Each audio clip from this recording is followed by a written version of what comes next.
Black News Network, we are here for our weekly wrap up. We finally made it to Friday. Thank goodness.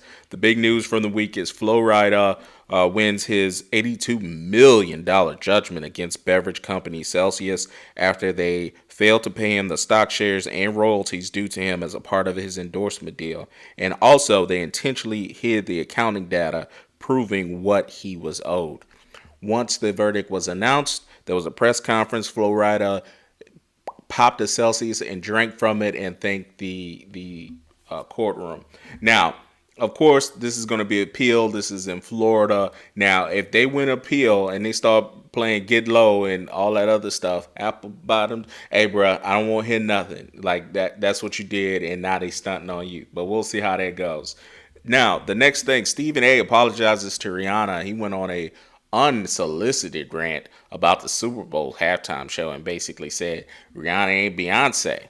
And which may be true. He also found out that Rihanna's fans are just as rabid as the Beehive. So he had to apologize profusely to Rihanna and his team, basically saying, I'm going to change my ways with my social media team to make sure that never happens again. Which I thought was uh, I don't know. It just didn't seem like it was genuine. Like he meant it, but he didn't know he would step in it like that. Speaking of stepping in it, Ed Reed issued his apology after his curse-laden rant against Bethune-Cookman and other HBCUs. He notoriously said this building is trash. This building is effing trash, and there's no reason for all of this when he's not under contract. The next day, he said he didn't. For his second video, he apologized, saying that's not who he is as a man and how he wants to be as a coach, and blah blah blah blah blah. He was speaking truth for most of it, but again, the way not only the way he said it, but the disrespect to a private HBCU who does not have the resources as the other schools he's been associated with or franchises been associated with was found disrespectful. Luckily, he apologized, and we went on from there. In sad news, the Alabama basketball player Darius Miles was arrested for the unfortunate crime against a young lady out there in Tuscaloosa, Alabama. Him and a co-suspect have been arrested. It has come out that he did, in fact, own the weapon and that he provided the weapon to the suspect. Now, what transpired to make the suspect discharge said weapon, I don't know, but it's an unfortunate situation, and we'll see how that goes. We'll monitor that situation as it progresses. In wild news, yeah, your boy Kanye is not paying his bills, and of course, from what's being reported, not always paying his bills, and of course, with his toxic ways of saying different things about people in history, his lawyers have basically said all his lawyers that he's retained on all of his cases have all said no, we're no longer going to represent you, and they cannot get to him on his phone. So unbelievably, they took out a newspaper ad to tell him, hey, we're no longer representing you. We already got the order signed by the judge that we will no longer represent you. So for the time being, Ye is his own attorney, which should be interesting to say the least. Next, Coach Prime had his first meeting with the Colorado Buffaloes, had a whole bunch of transfers in there, and they introduced the coaching staff. And as we talked about on this channel before, the main theme of the meeting was we need to win and win now. Like, we're not messing around here. We're here to win now. He asked each and every transfer to stand up. They stood up and they started talking, and he asked them, look, why'd you come here? To win and to dominate. To win and to dominate. We went over that as well. As also, the 2023 official schedule was released for the Colorado Buffaloes. They opened up the season not against Arizona State as they thought they would.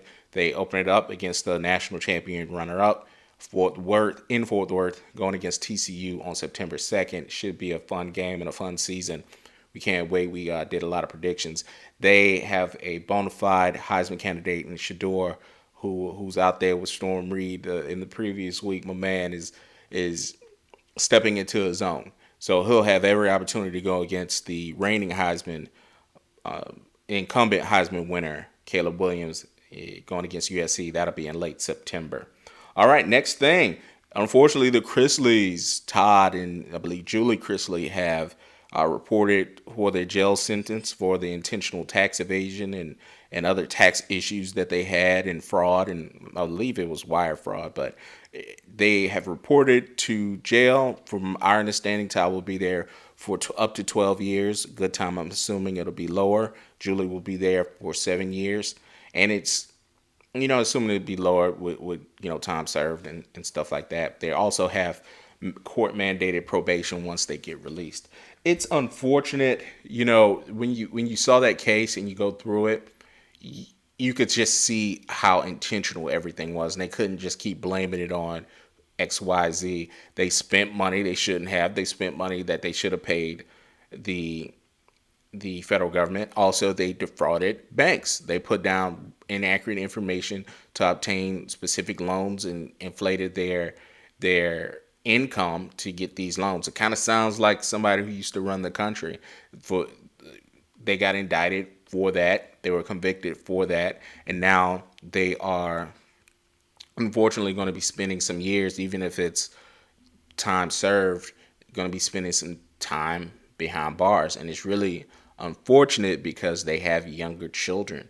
They have the I think it's three oldest, Savannah, and I believe it's I forget his name. It's not like I watched the show a lot, but his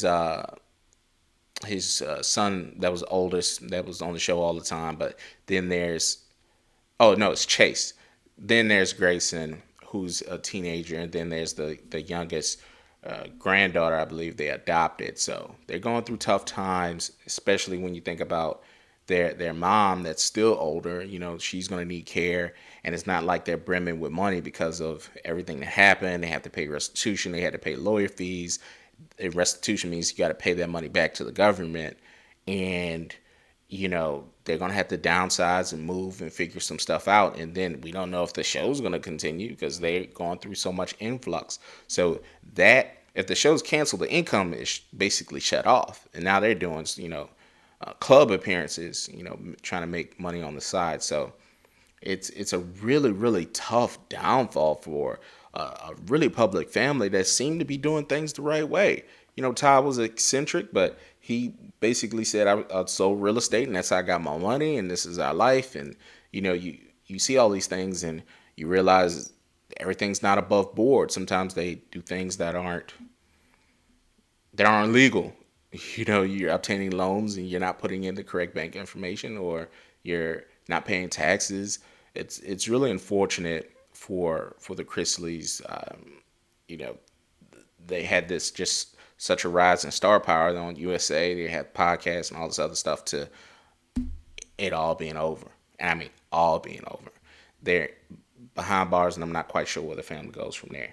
Anyway, that is the Black News Network weekly update for this week. We will see you all next Friday. Have a great weekend.